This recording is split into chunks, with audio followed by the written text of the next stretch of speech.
சொல்லாமல் இன்று மகாதேவர் எங்கு சென்றார்?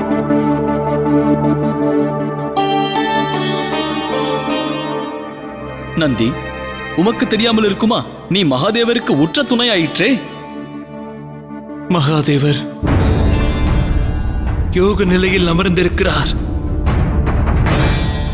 பிரதி ஆண்டு வசந்த காலம் வரும் முன்னர் இலையுதிர் காலம் முடிவை நெருங்கும் தருவாயில் ஒரு தினம் மட்டும் நமது மகாதேவர் தன்னிலையில் இருப்பதில்லை. பசுபதிநாதர் மௌனம் சூழ்ந்த தனிமையில் ஆழ்ந்து விடுகின்றார்.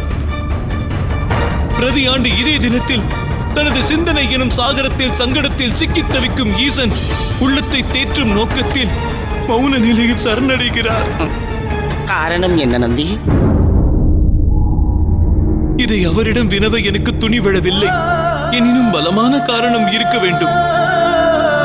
ரிஷபமான எனக்கு அக்காரணம் என்ன என்பதை உணரும் ஆற்றல் இல்லை. என் செய்வேன் நான்?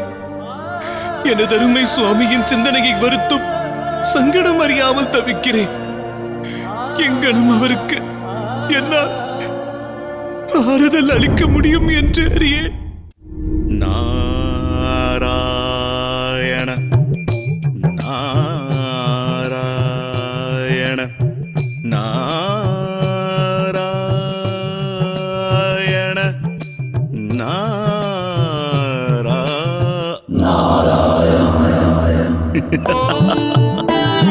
நாராயண நாராயண.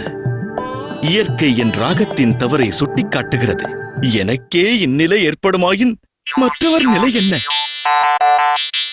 அதிலும் பிரஜாபதி தக்ஷன் இசைக்கும் சிவவிரோத ராகத்தில் அபஸ்வரம் ஏராளம். நாராயண நாராயண.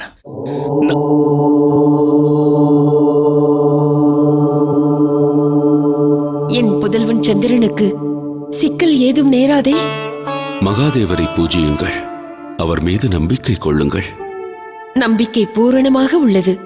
நம்பிக்கை பூரணமாக இருப்பின் விளைவும் நற்பலன் அளிக்கும்.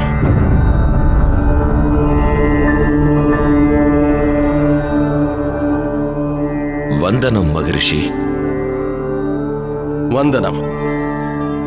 தமது அறிவிப்பற்ற வருகை சுபமற்றதொரு செய்தியை குறிப்பதாக இருக்க வேண்டும்.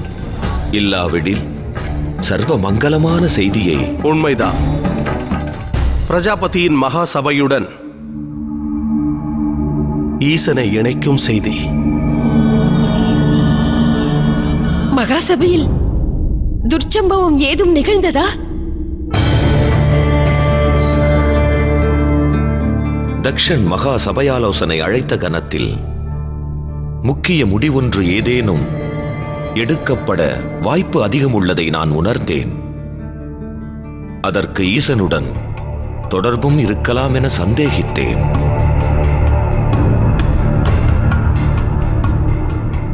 கூறுங்கள் மகரிஷி. காத்திருக்கிறோம் நாங்கள்.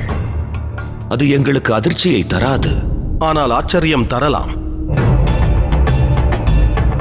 ஏனெனில் இம்முறை பிரஜாபதி தக்ஷனின் நிர்ணயம் இதன் முன்னர் இவ்வுலகமே கேட்டறியாதது. அடுத்த 10 தினங்களில் ஒரு மகா யாகம் வளர்க்கவும் தீர்மானித்திருக்கிறார்.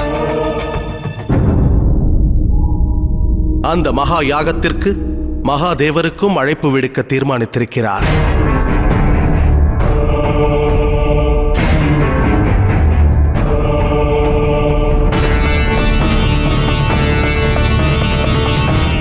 மகாதேவரை அழைக்கவிருக்கிறாரா? இது சத்தியமே. பிரஜாபதி தனது இந்த மகா யாகத்திற்கு மகாதேவரின் வருகையும் அவசியம் என்று கருதுகிறார்.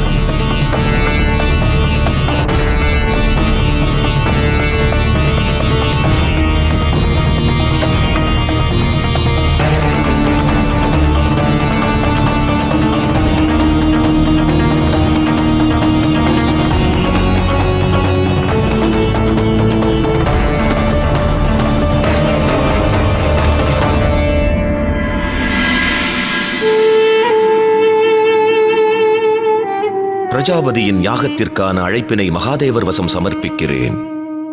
அத்துடன் தமக்கு ஒரு உறுதியும் அளிக்கிறேன்.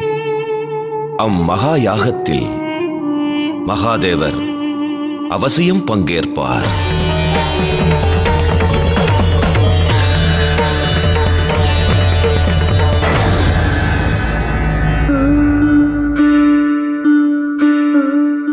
நாராயண நாராயண.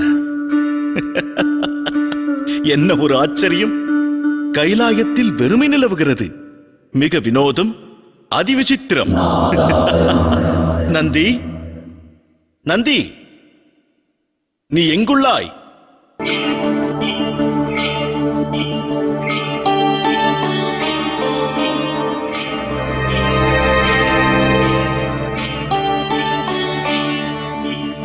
பணிகிறேன் தேவரிஷி.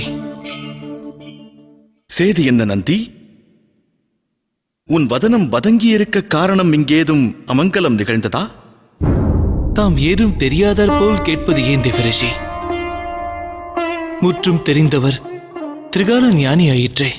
நாராயணன் நாராயண. தேவரிஷி, மகாதேவர் மீது ஆணையாக கேட்கிறேன், உண்மை கூறுங்கள். பிரதி ஆண்டு இந்த நாள் மாத்திரம் மகாதேவர் அனைவரிடமிருந்தும் விலகிச் சென்று தனிமையில் அமர்கிறார். சற்று பொறுமையாக இரு. மகாதேவரின் பெயரால் நீ என்னை என் கட்டுக்குள் அடக்குகிறாய்? தேவரிஷி, மகாதேவர் இதற்கு முன்பு தியானத்தில் அமர்ந்ததுண்டு. இது எமக்கு புதிய நிகழ்வல்ல, உலகத்தோர் அனைவரும் அறிந்தது. எனினும் இந்த நாளில் யோகத்தில் ஆழ்ந்திருப்பது மாத்திரமல்ல, வேதனையில் ஆழ்ந்திருக்கிறார். தனிமை வேண்டி பிரிந்து செல்கிறார். பிறரை மாத்திரமல்ல, தம்மிடம் இருந்தும் அவர் விலகிச் செல்வதாக தெரிகிறது.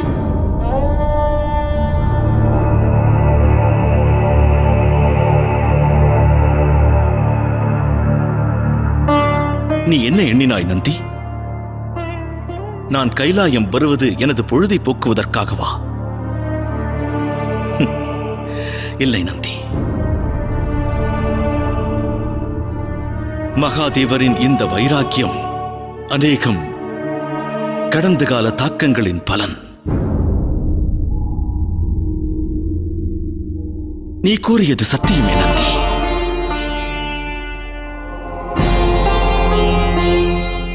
சிவன் மனமுடைந்திருக்கிறார். அவர் தனிமைப்படுத்தப்பட்டார். இந்த சிருஷ்டியை ரட்சிப்பதற்காக தமது உள்ளத்திற்கு மிக உகந்தவரை பிரிந்து வாழும் நிலைக்கு உந்தப்பட்டார். அது நிகழ்ந்தது இந்நாளில்தான்,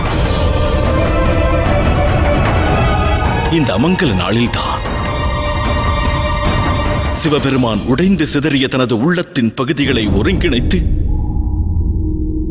சிருஷ்டிக்கு ஒரு அடித்தளம் அமைத்தார்.